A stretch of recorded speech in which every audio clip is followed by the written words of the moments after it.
volta. O assunto hoje é memória. Com a gente, a médica neurologista doutora Ana Luísa Rosas, que é diretora científica da Associação Brasileira de Alzheimer Regional São Paulo, e também a gerontóloga Thaís Bento Lima, da Associação Brasileira de Gerontologia.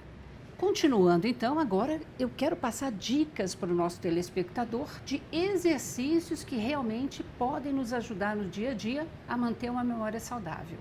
Isso é realmente comprovado cientificamente, Thaís? Sim, quanto mais estímulos intelectuais o indivíduo realizar, maior ele vai ter o desenvolvimento de uma reserva cognitiva, que tecnicamente, né, o nome é reserva cognitiva, mas seria uma poupança cognitiva para que o cérebro possa lidar com possíveis adversidades. E você atende muitas pessoas a partir dos 50 anos. Sim. Com essas queixas de memória. Sim.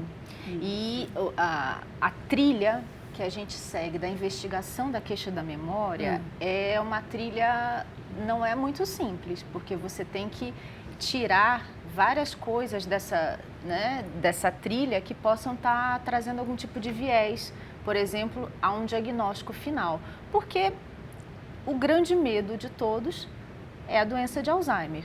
E a queixa de memória, ela está diretamente relacionada com a doença de Alzheimer, esse temor que as pessoas têm de estarem com a doença de Alzheimer. Então, a trilha da avaliação da queixa de memória é uma trilha que ela tem que ser minuciosamente investigada, porque várias doenças podem trazer queixas de memória, várias situações podem trazer queixas de memória.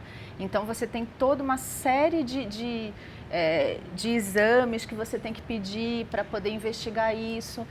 Às vezes você tem que tratar determinadas doenças de base, por exemplo, depressão, algum quadro de ansiedade, o estresse excessivo também traz a queixa de memória. Thaís deve estar acostumada a lidar com pessoas nas reabilitações cognitivas que ela faz, que às vezes a pessoa não tem nenhum problema efetivamente na memória, que é o que leva a pessoa, às vezes, a procurar a Thaís. E aí a Thaís percebe que, de repente, aquela pessoa é muito estressada, muito ansiosa e que, de repente, talvez haja necessidade de se tratar algumas outras coisas antes do que propriamente exercitar o cérebro. Então, a gente tem que dividir também isso, vida né? mais tranquila. Qualidade de vida. Estresse, qualidade de vida no global. Alimentação. Alimentação saudável, atividade física.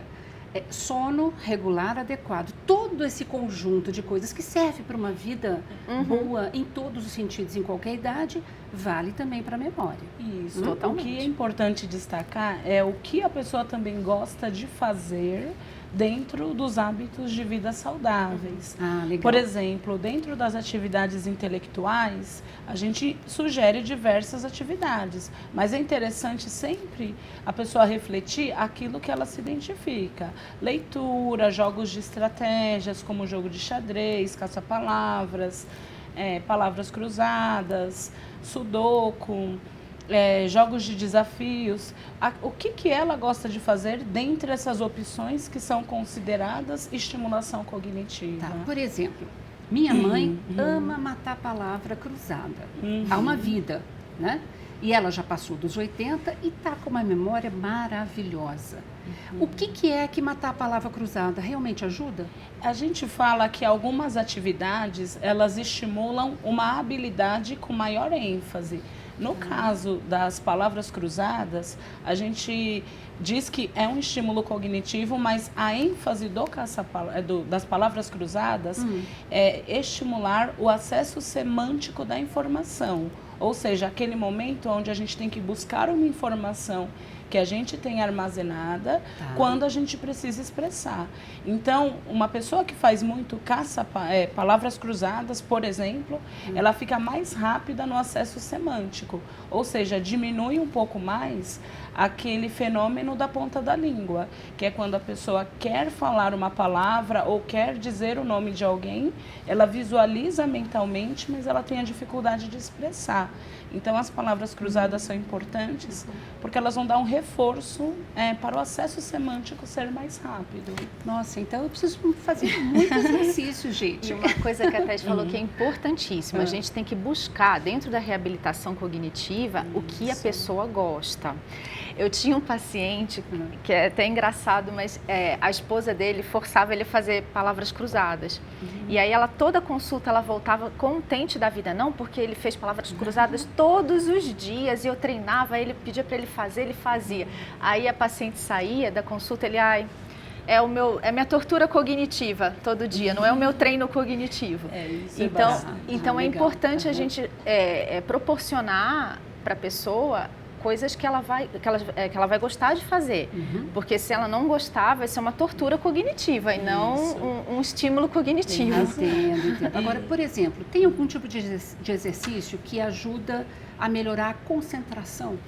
Sim, tem exercícios simples do cotidiano da população, né, que a gente encontra nos passatempos, como caça-palavras ajuda muito na atenção visual, jogos dos 7 erros, os 8 erros, sudoku, um jogo de estratégia e concentração importante é o ábaco, que é uma calculadora manual, onde a pessoa tem que fazer os cálculos na calculadora manual.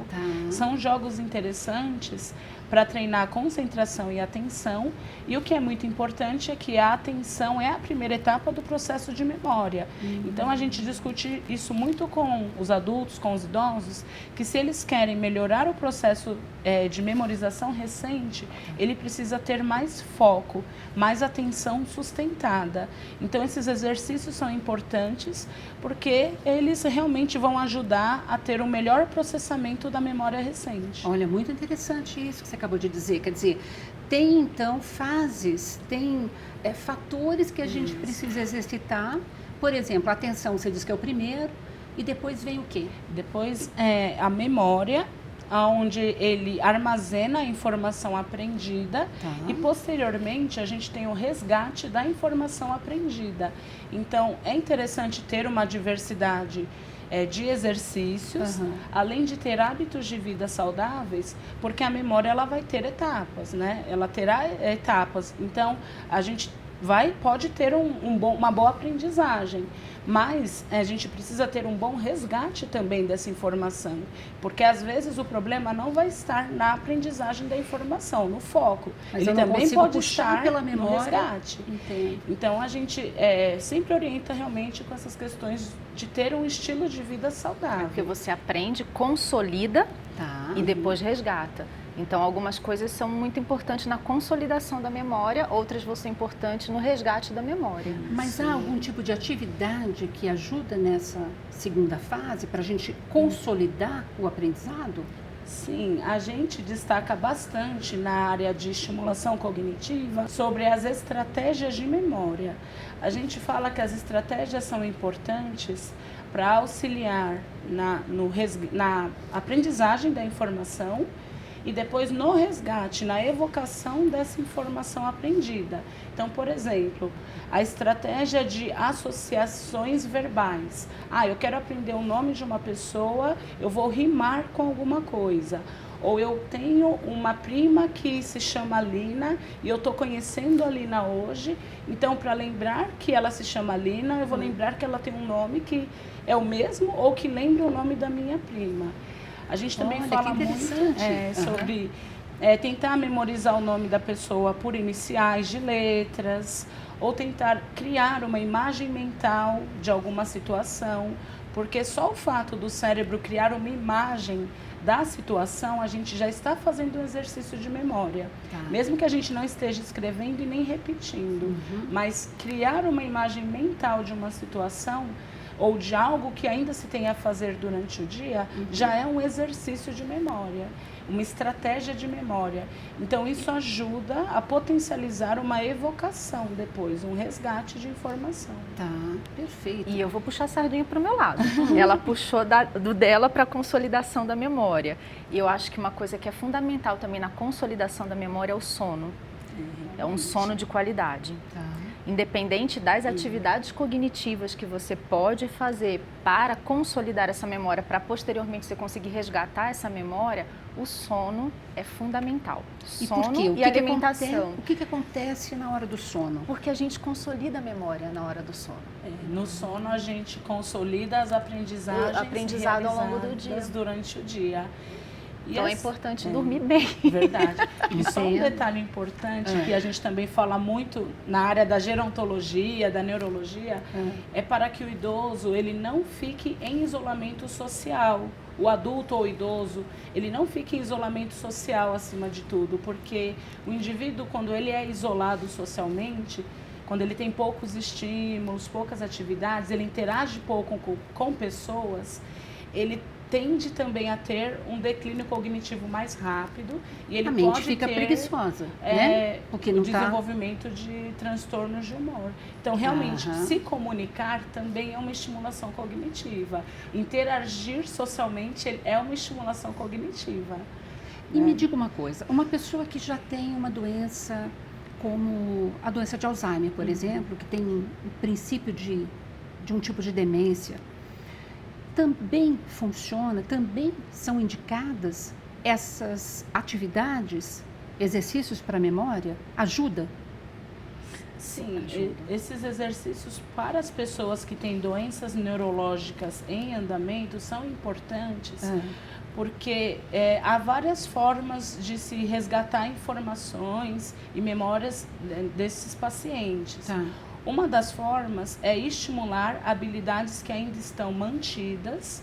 Então, a doença está em andamento, mas tem muitas habilidades ainda preservadas, ou gerando pistas no ambiente desta pessoa para que ela fique menos confusa e mais orientada.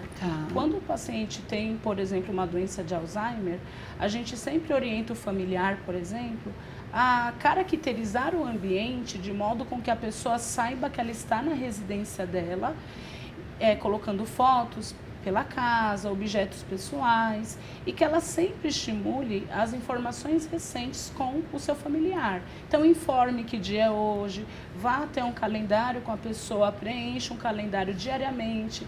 E eu sempre destaco, se for necessário, repita de 5 a quantas vezes for necessário o dia em que está.